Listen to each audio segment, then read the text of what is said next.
On this episode, this is part 2 with the recent interview with Burgess Owens. And we're going to talk a little bit about the NFL, the anthem protest with him. And we're also going to talk a little bit about NFL commissioner and his mixed messages and Eminem, Harvey Weinstein, and the Girl Scouts, well, now Boy Scouts, and everything else a little bit more. So stick around to this episode of Trend Chat.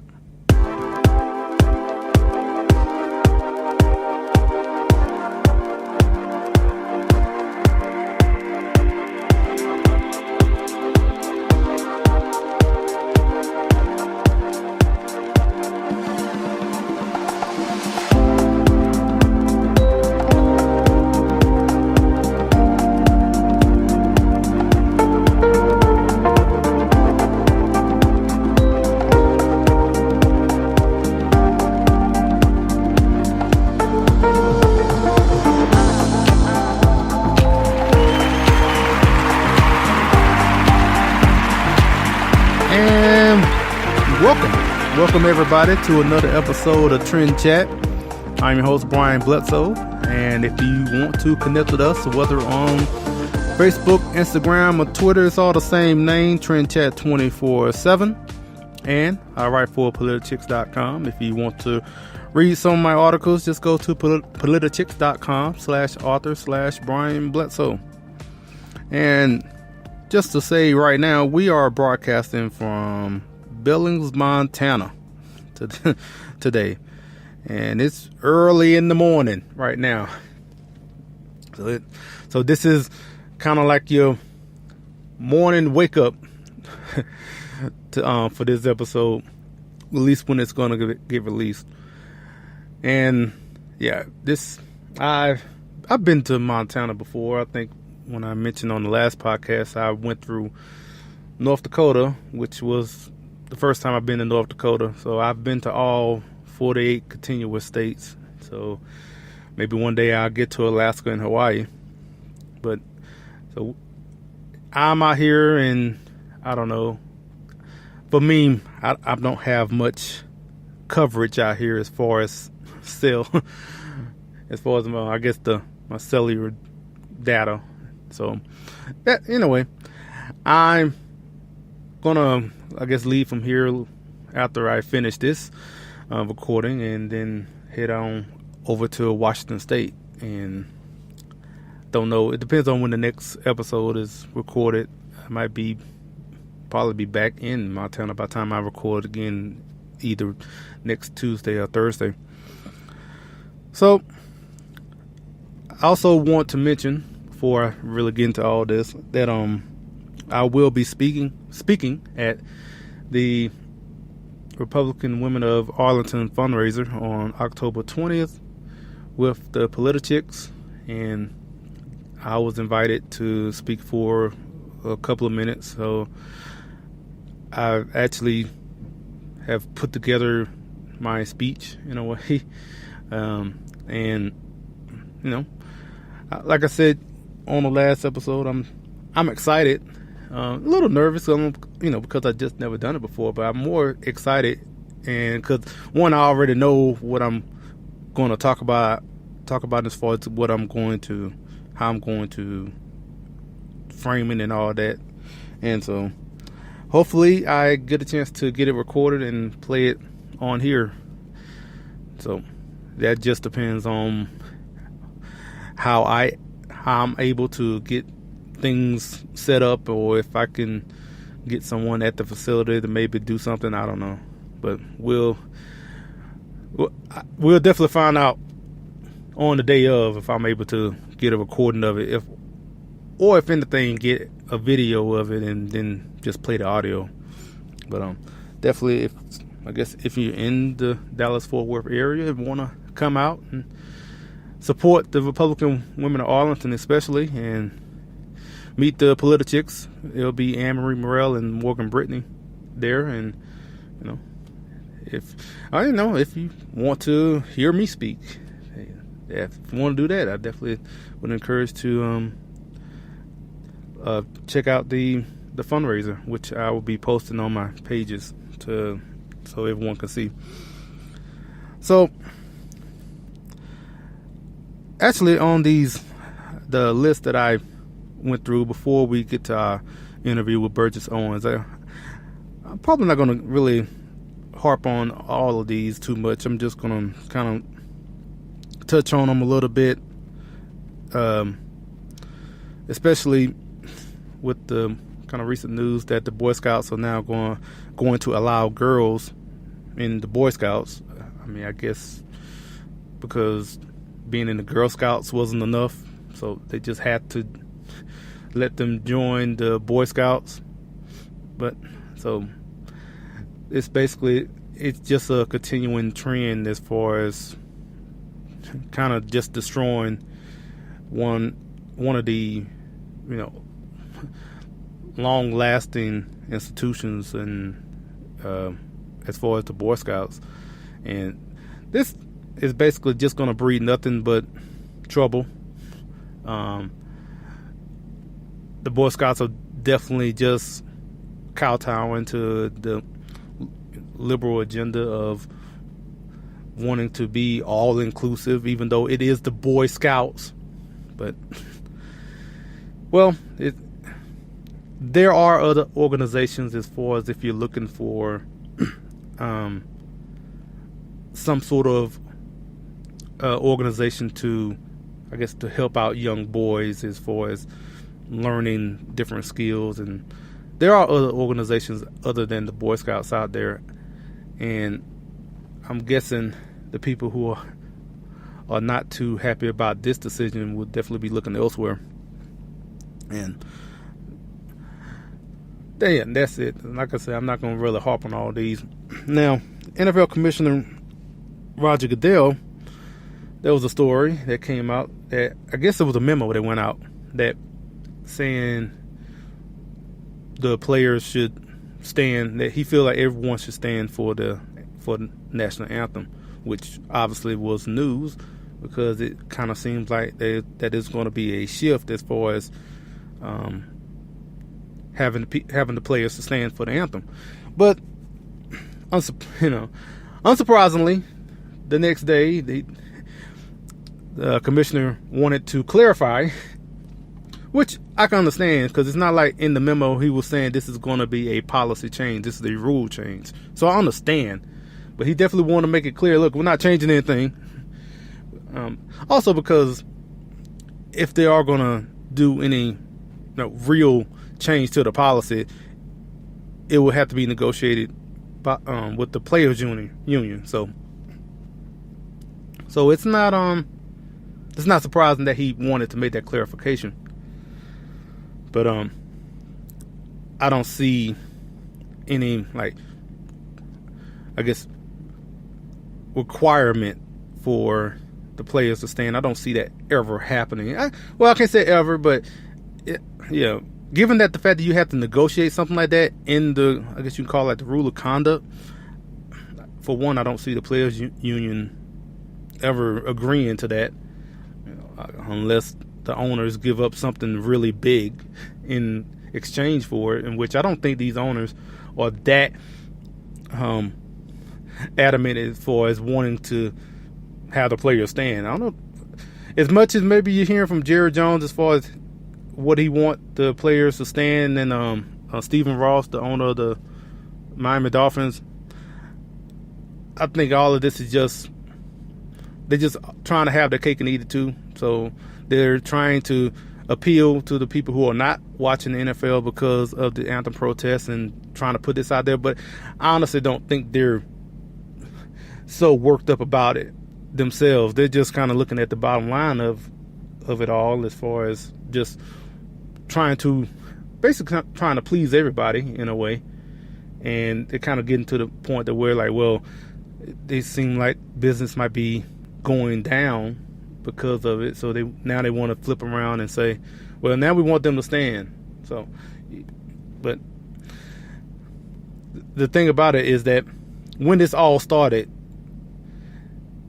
your initial reaction, your initial instincts kind of show how you feel about it. So everything from this point is kind of feel like you just just trying to save face. So, and I guess, well, before I get to the last two and then on to our interview with Burgess Owens, we're gonna hear from our friends with the Founding Project. Hello to fans of Trend Chat and Brian Bledsoe. The Founding Project, an education nonprofit dedicated to civics, invites you to visit our brand new website. Visit us at thefoundingproject.com. Be a part of the civics movement with the Founding Project. The Founding Project is a 501c3 education nonprofit. Please join us today. So we have a new conscience of America, people. And I know it was Jimmy Kimmel all this time for the past couple of weeks. But now we have a new conscience of America. His name is Eminem. And he did a scorching freestyle rap on President Trump, I guess, during the BET Hip Hop Awards. I say I guess because I have no clue. I don't care about the BET or the Hip Hop Awards on BET, because as I mentioned on Twitter, they don't speak for me, because they basically kind of like what we were talking about with Burgess Owens. It's called Black Entertainment Television, but it might well be called just liberal Black Entertainment Television. And they don't speak for me at all, and so I don't care about their network or whatever, Hip Hop Awards, whatever. So anyway, apparently this was on that show, and he went all in. You know, he hit all those hollow liberal talking points, the same old. He just put it in rhyme, basically. And so now he's woke now. I mean, he was already making these statements, but he's the new conscience of America now. Definitely forget about all those misogynistic lyrics and all what he's done and said in the past. No, he is the great Eminem again. And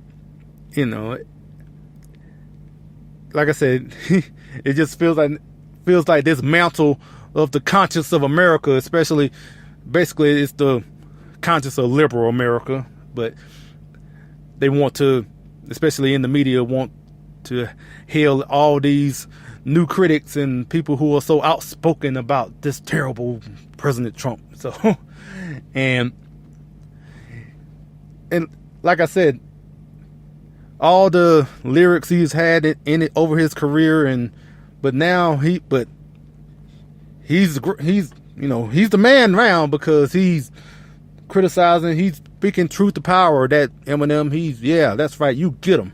And so we're going to look past all those other misogynistic lyrics that we reported about during your career. So, but this whole thing with Eminem and their whole embrace of him, it kind of makes me think, as far as just now, because we also have this Harvey Weinstein scandal going on, as far as his decades of basically being a sexual predator.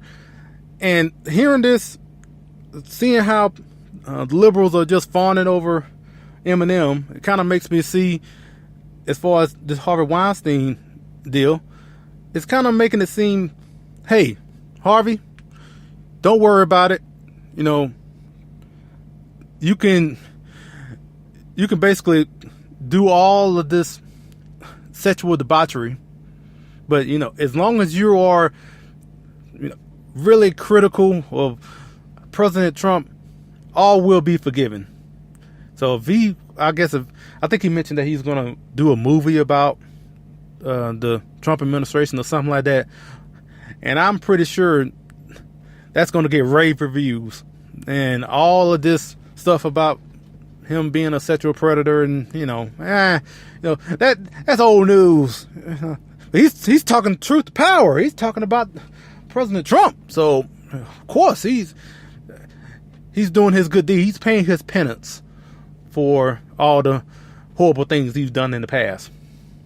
And so even though he was fired from the Weinstein company recently, just given from whether it's with Eminem now and kind of all, basically kind of like all is forgiven because he's on the right side of history in their case as far as being critical of Trump. So that's probably good news for old Harvey, and he probably already knows this, that as long as I am a staunch, outspoken Democrat, being as super critical as possible of the president, I should be okay. I should weather this storm right now. And, with the people who are, people that are coming out now about Harvey Weinstein, saying about what he's done over all these years,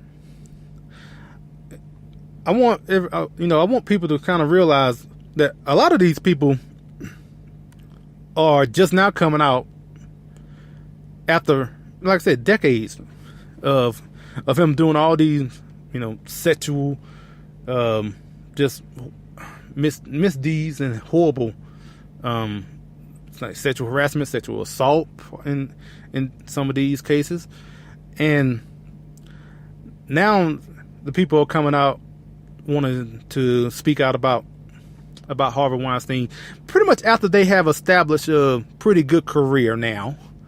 And so looking back, you can say that they chose their career over exposing Harvey Weinstein for who he is, a sexual predator.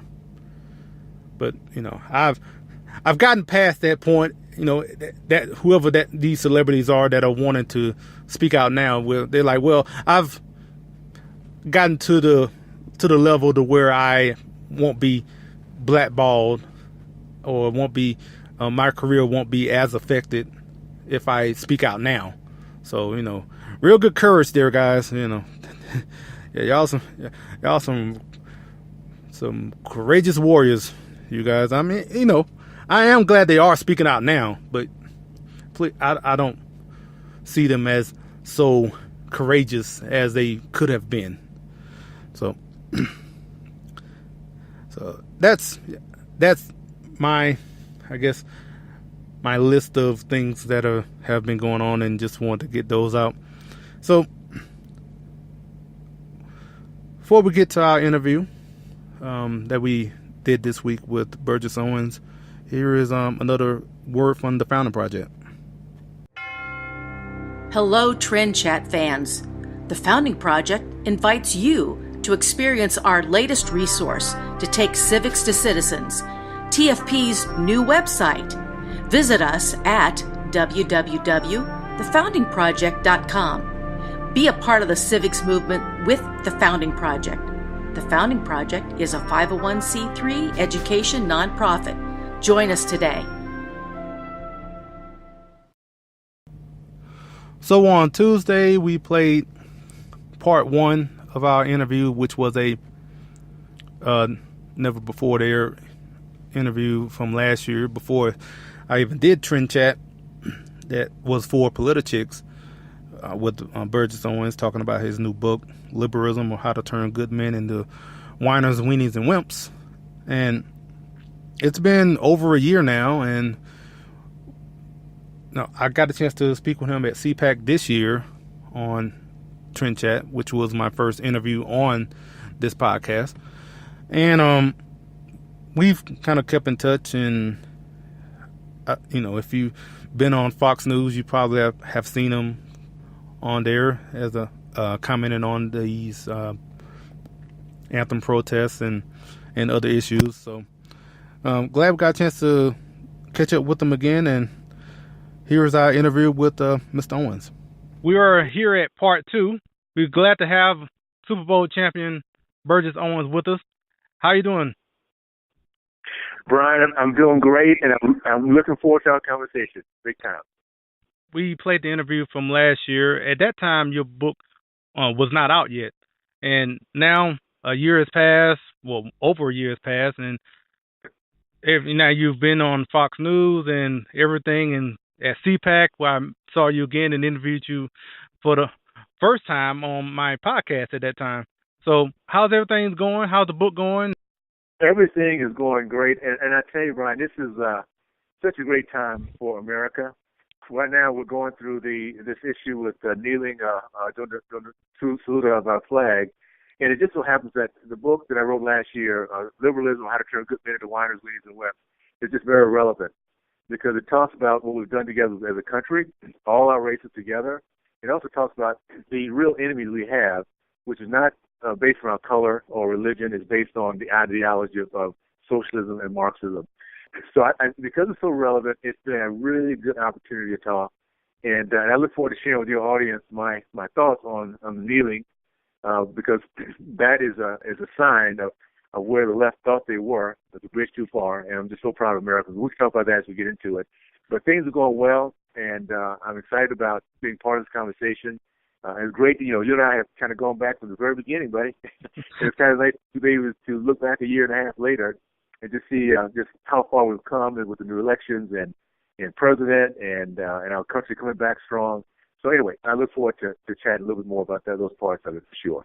Yeah, and in the conversation we had a year and a half ago, we talked about, at that time it was Jesse Williams, and he had that speech that was going on at that time. And so, as you mentioned, we have this anthem protest going on, and that's actually going to be my next question. I've heard your thoughts on various outlets, but let us all know what your thoughts on these anthem protests.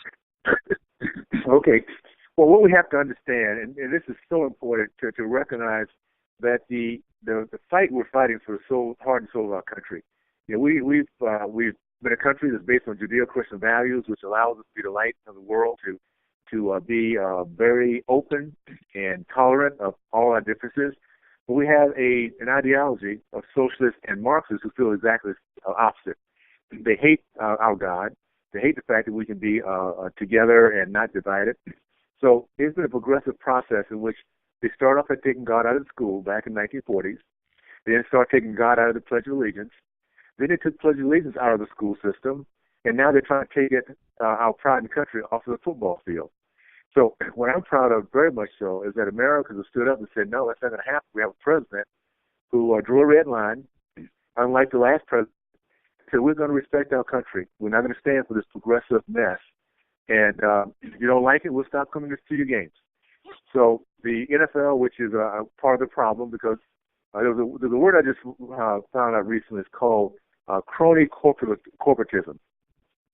And it actually highlights the fact that we have corporations that have an agenda, corporations that actually are not pro-American, and they have no idea what free enterprise is, and that's what the NFL is all about.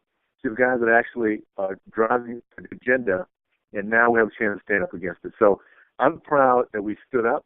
I'm glad we're probably winning this battle. We now have to figure out how to get into the communities and help these young men to feel proud of who they are, and to change the narrative that they've been trained to think and brainwashed for the last 20 years or so.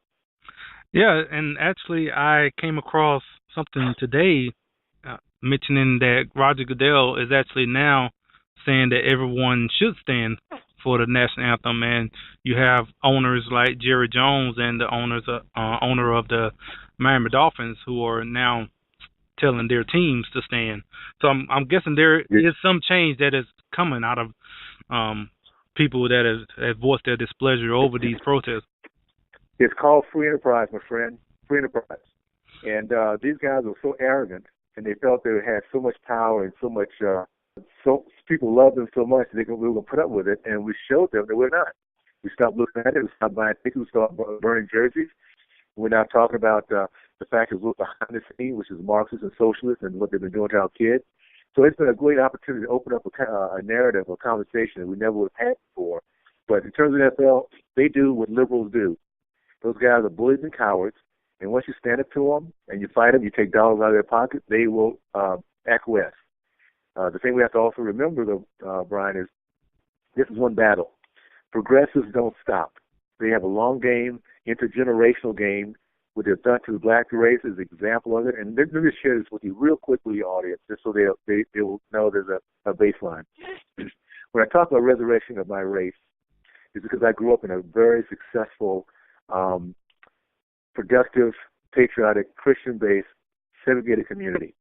It was a community during the days of 50s and 60s and early 70s in which the black community led our nation in terms of the growth of our middle class.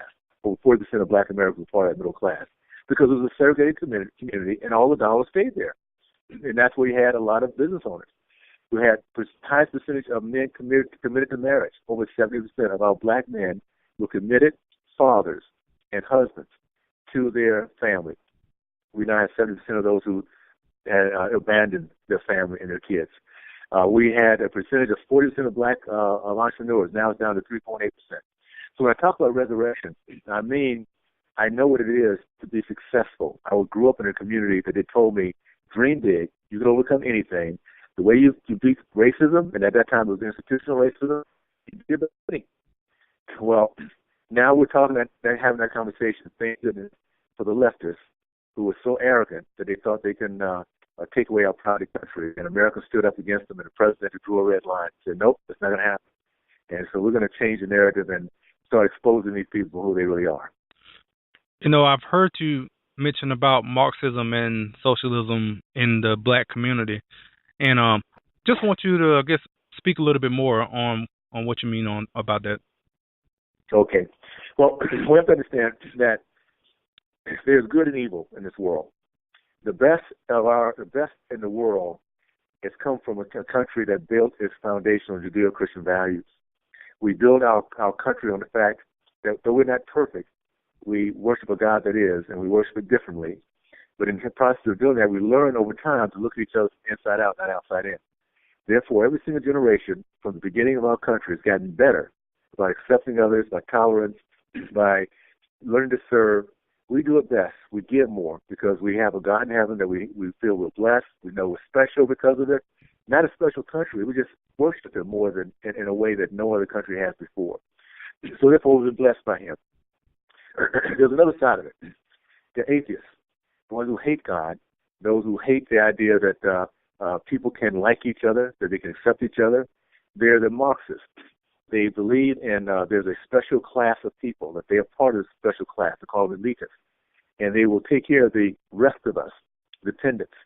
So their goal is not to develop a group of people that are self-sufficient, that understand, that are confident, that will grow and support. Their goal is to develop dependents who look up to them as gods. And that's what Marxism is, and that's what socialism is. It's a evil ideology because what happens when you have people that want to be free, those people who don't want you to be free will make sure that by force you're not. Go to communist Cuba. Go to Soviet Union. Go to Iran. Go to those places where freedom is not allowed, and you understand the heart and soul of totalitarianism, and when you take God out of the picture. So we've been fighting that. And what we have right now, Brian, is obvious what happens when you take the goodness out of our country, out of our communities. Within the black community today, there's nothing but misery. We have 83% of black teen males unemployed for years. And our black president didn't talk about it. The Black Caucus didn't talk about it. John Lewis didn't talk about it. Why? Because it doesn't benefit for these kids to have a job. If they're hopeless and angry, jobless, they're dependent on them. We have 70% of men who've forgotten what manhood is all about, who have kids and leave them, and leave the mother that's bearing them. I'm not going to a litany of where we are. I think our audience knows. Look at the murder rate, illiteracy, hopelessness. You find it concentrated in the black community.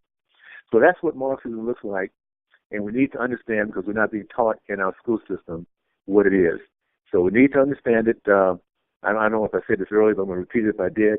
Karl Marx, a founder of communism, the Communist Manifesto, said very simply in 1800, the first battleground is rewriting of history. You steal a race's history. You steal their confidence in the present and a vision for the future. So that's what the term means, and I'm glad you asked, Because unfortunately, the school system today, the progressive school system today, none of this is being taught. So that's the deal with socialism and Marxism. Very evil ideology. So, I heard in a message with the Young American Foundation, you mentioned that you voted for Jimmy Carter in 1980 and then voted for Reagan in 84. So tell us then what happened in those 4 years. What happened? Yeah. So what happened to you, man? Well, very simply, I grew up like most Black Americans did. First of all, with conservative values, but yet we were taught that the party that represented us best were Democrats. So I grew up thinking that Democrats shared my conservative values. And so when they had a Democrat in front of their name, I voted for him. And I was very upset when Carter did not win, because I couldn't vote for him when he came out to the West Coast. But 4 years later, I had been in business myself. I retired from the NFL. I've been out there working hard, big vision, going through the ups and downs, realizing I had to rely on God if I'm going to make it happen. And it was a wake-up call. I recognized that, first of all, there's a lot of opportunity for anybody in this country. A lot of people don't see it or decide not to go for it, but it's not that it's not available. And I began to listen to the fact that the conservative values was what I've always believed in, and it's not the party that I'm going to be committed to. I'm going to be committed to the conservative values. So by the time Ronald Reagan came through, lowering taxes, highlighting the entrepreneur, highlighting the family unit, the pro-life thought process, all those things that made sense to me, I just began to be drawn to. So I'm thankful for President Ronald Reagan, and I'm glad I grew up in that time where his ability to articulate and focus on his issues allowed me to see it. And I'm proud today to be alive with a President Trump who's not the most polished, but he's a very effective president that drew a line that helped our country to have a conversation about the problems in our race and our flag that would not have been had with any other candidate that was actually in office. So that's how the transition happened. I think in the same message you mentioned about President Trump and kind of saying that, he may not say it everything the best way, but, in comparison to Obama, you had a polished politician with Obama and look where it got us. So what it got us, exactly. And I'll tell you what it comes to, guys. Keep this in mind for those who are listening and I'm not really sure, what is the bottom line? We want somebody who loves America. And loving America basically says that he loves the people. He wants all the people to succeed, to be employed, to have businesses they want to follow their dreams. And it doesn't really matter if he says all the things the way that a polished politician would say. At the end of the day, he's a business owner that believes in getting results. And I'm all about getting results, guys. We've seen no results, particularly in the Black community, for decades. And we've seen negative results with a Black president who's a socialist. So I'm happy to have a president who loves our country and wants to make America first. I guess one of the last questions, given that you played for the Oakland Raiders and won a Super Bowl with them, one thing I've been wanting to ask is, do you keep in touch with some of your former teammates, and do they know what you're doing, and how do they feel? That's a good question. I do keep up with some of my guys. Not that I'm staying in touch, day to day or week to week. It's like anything else. Where you have something in common, you're very closely in lifetime happens. You being to develop kids and all the other stuff. But no, I haven't really talked politics within my buddies. But I'll say this: one thing I believe is something that we grew up with in the old days is we learn to respect each other. We don't have to always agree, but we still respect each other. And that was the way I grew up. I could have a friend that was a totally different political persuasion, but we respected each other, agreed to disagree. What the left has brought in an era of intolerance. They don't want to hear what you got to say. They don't want to hear what you got to think. They'll beat you up if you do. They're going to put on a black mask to stop you. In the old days, they would have put on a white hood. That's what Democrats do. They don't want to hear an option of what because if you have a chance to talk too much, people might believe you instead of them. So I think at the end of the day, it's all about tolerance. And the more tolerant we can be and friendly, regardless of how we feel about an issue, the happier our country and the more productive our country will be. All right. Well, thank you so much for your time, Mr. Owens. And how can everyone get in touch with you on social media? Well, I have my website, which is Burgess Owens Talks, like you and I are doing right now with an S, BurgessOwensTalks.com. You can actually order my books there. You can go to Amazon.com. We have Twitter at Burgess Owens, and my Facebook is Burgess Owens Official Burgess Owens. So please join me. My Facebook page is one in which people from all persuasions can post. The goal is to be patient and tolerant and respectful and have debates. And I think that's how our country moves forward. And Brian, thank you so much. I know what you do is you keep yourself busy, and to have an outlet like this is what it's all about. So people like myself have an audience and have a chance to get the message out. So appreciate your efforts and your entrepreneurial spirit. All right. Well, thank you for those kind words, and thank you so much for your time. Okay, buddy. Have a good one. And thanks to Burgess Owens for joining us. And I know we had a little bit of technical difficulty in there with but most of it got through.